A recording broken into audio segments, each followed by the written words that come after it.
ಅಜಾತ ಶತ್ರು ಕವಿ ಹೃದಯಿ ರಾಜಕೀಯ ತಜ್ಞ ಮಾಜಿ ಪ್ರಧಾನಮಂತ್ರಿಗಳಾಗಿರುವಂತಹ ದಿವಂಗತ ಅಟಲ್ ಬಿಹಾರಿ ವಾಜಪೇಯಿಜಿಯವರ 100ನೇ ಜನ್ಮದಿನ ಶುಭ ಸಂದರ್ಭದಲ್ಲಿ ಇಂದು ದೇಶಾದ್ಯಂತ ಮತ್ತು ಕರ್ನಾಟಕ ರಾಜ್ಯದ ಪ್ರತಿಯೊಂದು ವಿಧಾನಸಭಾ ಕ್ಷೇತ್ರದಲ್ಲೂ ಸಹ ದೀಪ ಪ್ರಜ್ವಲನೆಯ ಮುಖೇನ ಪುಣ್ಯಾತ್ಮ ಅಟಲ್ ಬಿಹಾರಿ ವಾಜಪೇಯಿ ಅವರು ಸ್ಮರಣೆ ಮಾಡುವಂತಹ ಒಂದು ಪುಣ್ಯದ ಕೆಲಸವನ್ನು ನಾವು ಮಾಡ್ತಾ ಇದ್ದೇವೆ. ನಮಗೆಲ್ಲ ತಿಳಿದಿದೆ, ಅಟಲ್ ಬಿಹಾರಿ ವಾಜಪೇಯಿ ಅವರ ಪ್ರಧಾನಮಂತ್ರಿ ಅವರ ಆಡಳಿತ ಅವಧಿಯಲ್ಲಿ ಯಾವ ರೀತಿ ದೇಶವನ್ನು ಮುನ್ನಡೆಸುವಂಥ ಕೆಲಸ ಮಾಡಿದ್ದಾರೆ. ಹಿಂದೆಂದೂ ಕೂಡ ಕಂಡರಿಯದಂತಹ ಗೋಲ್ಡನ್ ಕ್ವಾಡ್ರ್ಯಾಂಗಲ್ ರಸ್ತೆಗಳು, ಅದೇ ರೀತಿ ಸರ್ವ ಶಿಕ್ಷಣ ಅಭಿಯಾನ, ಪೋಖ್ರಾನ್ನಿಂದ ಹಿಡಿದುಕೊಂಡು ಇವತ್ತು ಯಾವ ರೀತಿ ಭಾರತವನ್ನು ಜಗತ್ತಿನ ಭೂಪಟದಲ್ಲಿ ಭಾರತ ಹೆಸರನ್ನು ಯಾವ ರೀತಿ ಪ್ರಜ್ವಲಿಸುವಂಥ ಒಂದು ಕೆಲಸವನ್ನು ಅಟಲ್ ಬಿಹಾರಿ ವಾಜಪೇಯಿ ಅವರು ಮಾಡಿದ್ದಾರೆ. ಇವತ್ತು ಅದನ್ನು ಯಾರೂ ಕೂಡ ಮರೆಯೋದಕ್ಕೆ ಸಾಧ್ಯ ಇಲ್ಲ. ಹಾಗಾಗಿ ಅಂತ ಒಬ್ಬ ಪುಣ್ಯಾತ್ಮನನ್ನು, ಒಬ್ಬ ದೇಶದ ಮಹಾನ್ ನಾಯಕನನ್ನು ಒಂದು ಸ್ಮರಣೆ ಮಾಡುವಂಥ ದಿನ ಇವತ್ತು. ದೀಪ ಪ್ರಜ್ವಲನೆ ಆಗಿದೆ. ನಾಳೆ ದಿನ ಇಡೀ ದೇಶಾದ್ಯಂತ ಸ್ಮರಣೆ ಮಾಡುವ ನಿಟ್ಟಿನಲ್ಲಿ ಕಾರ್ಯಕ್ರಮಗಳು ಕೂಡ ನಾವು ಆಯೋಜನೆ ಮಾಡಿದ್ದೇವೆ. ಬಾಂಗ್ಲಾದೇಶದಲ್ಲಿ ಹಿಂದೂ ಯುವಕನನ್ನು ಹತ್ಯೆ ಮಾಡಿದ್ದಾರೆ. ರಿಸಲ್ಟ್ ಭಾಳಷ್ಟು ದೊಡ್ಡ ಮಟ್ಟದಲ್ಲಿ ಕೂಡ ಚರ್ಚೆ ಆಗ್ತದೆ. ಅದಕ್ಕಿಂತ ಮುಂಚಿತವಾಗಿ ರಾಜ್ಯದಲ್ಲಿ ಬೇರೆ ಬೇರೆ ಜಿಲ್ಲೆಗಳಲ್ಲಿ ನಡೆದಂಥ ಒಂದು ಪಟ್ಟಣ ಪಂಚಾಯತಿ ಚುನಾವಣೆಯ ಫಲಿತಾಂಶ ಹೊರಗೆ ಬಿದ್ದಿದೆ. ದಕ್ಷಿಣ ಕನ್ನಡದ ಬಜ್ಪೆ ಮತ್ತು ಕಿನ್ನಗೋಳಿ ಪಟ್ಟಣ ಪಂಚಾಯಿತಿ ಭಾರತೀಯ ಜನತಾ ಪಾರ್ಟಿ 19 ಮತ್ತು 18 ವಾರ್ಡ್ಗಳಲ್ಲಿ ಗೆದ್ದಿರುವಂಥದ್ದು, ಅಂದರೆ ಸಂಪೂರ್ಣ ಮೆಜಾರಿಟಿ BJPಗೆ ಬಂದಿರುವಂಥದ್ದು.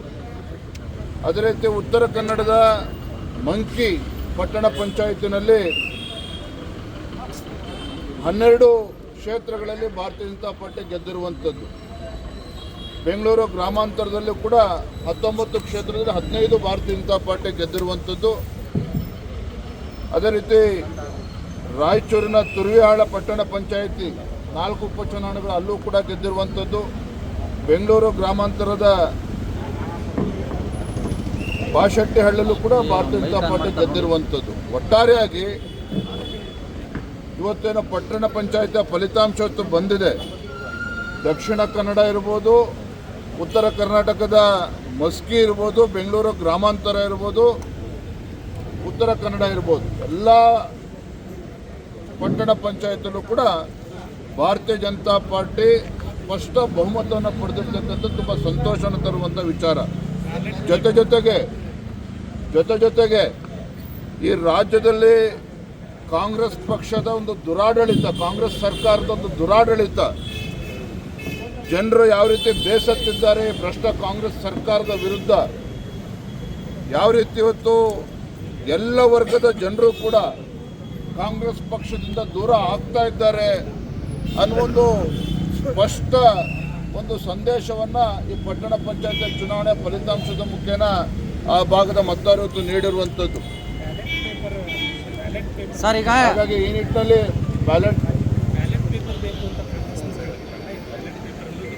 ಬ್ಯಾಲೆಟ್ ಪೇಪರ್ ಬೇಕು, ಚುನಾವಣಾ ಆಯೋಗ ದುರ್ಬಳಕೆ ಮಾಡ್ಕೊಳ್ತಿದೆ ಅಂತೇಳಿ ಪದೇ ಕಾಂಗ್ರೆಸ್ ಪಕ್ಷದ ನಮ್ಮ ಮೇಲೆ ಆರೋಪವನ್ನು ಮಾಡ್ತಾ ಇದ್ರು. ರಾಹುಲ್ ಗಾಂಧಿಯಿಂದ ಹಿಡಿದು ಸಿದ್ದರಾಮಯ್ಯನವರು, DK ಶಿವಕುಮಾರ್ ಆದಿಯಾಗಿ ರಾಜ್ಯದಲ್ಲೂ ಕೂಡ ಇಲ್ಲಿ ನಾಟಕವನ್ನು ಮಾಡಿದ್ರು, ದೆಹಲಿಯಲ್ಲೂ ಕೂಡ ನಾಟಕವನ್ನು ಮಾಡಿದ್ರು. ಆದರೆ ಎಲ್ಲವನ್ನೂ ಕೂಡ ಧಿಕ್ಕರಿಸಿ ಇವತ್ತು ಪಟ್ಟಣ ಪಂಚಾಯತ್ ಫಲಿತಾಂಶ ಭಾರತೀಯ ಜನತಾ ಪಾರ್ಟಿ ಪರವಾಗಿ ಬಂದಿರತಕ್ಕಂಥದ್ದು. ಇದರಲ್ಲೇ ಗೊತ್ತಾಗ್ತದೆ ಯಾವ ರೀತಿ ವಾಸ್ತವಿಕ ಇದರಿಂದ ಯಾವ ರೀತಿ ಕಾಂಗ್ರೆಸ್ ದೂರ ಆಗ್ತಾ ಇದೆ, ಜನರಿಂದ ಯಾವ ರೀತಿ ದೂರ ಆಗ್ತಾ ಇದೆ ಅನ್ನುವ ಒಂದು ಸ್ಪಷ್ಟ ಸಂದೇಶವನ್ನು ಈ ಪಟ್ಟಣ ಪಂಚಾಯತಿಯಲ್ಲಿ ಮತದಾರರು ತೀರ್ಪನ್ನು ನೀಡಿರ್ತಕ್ಕಂಥದ್ದು. ಈ ಸಂದರ್ಭದಲ್ಲಿ ನಮ್ಮ ಎಲ್ಲ ಶಾಸಕರು, ಸಂಸದರು, ವಿಧಾನ ಪರಿಷತ್ ಸದಸ್ಯರು ಭಾಳ ಪ್ರಮುಖವಾಗಿ ನಮ್ಮ ಕಾರ್ಯಕರ್ತರಿಗೂ ಕೂಡ ಈ ಚುನಾವಣೆಯಲ್ಲಿ ನಮ್ಮ ಅಭ್ಯರ್ಥಿಗಳನ್ನು ಗೆಲ್ಲಿಸೋದಕ್ಕೆ ಹಗಲು ರಾತ್ರಿ ಶ್ರಮವನ್ನು ವಹಿಸಿರ್ತಕ್ಕಂಥ ನಮ್ಮ ಪಕ್ಷದ ನಿಷ್ಠಾವಂತ ಕಾರ್ಯಕರ್ತರಿಗೆ ನಾನು ಈ ಸಂದರ್ಭದಲ್ಲಿ ಅಭಿನಂದನೆ ಸಲ್ಲಿಸೋಕ್ಕೆ ಇಷ್ಟಪಡ್ತೇನೆ. ಗೆದ್ದಂಥ ನಮ್ಮೆಲ್ಲ ಪಟ್ಟಣ ಪಂಚಾಯತಿ ಸದಸ್ಯರು ಕೂಡ ಏನು ವಿಜೇತರಾಗಿದ್ದಾರೆ ಅವರು ಕೂಡ ಈ ಸಂದರ್ಭದಲ್ಲಿ ಅಭಿನಂದನೆ ಸಲ್ಲಿಸೋಕ್ಕೆ ಇಷ್ಟಪಡ್ತೀನಿ.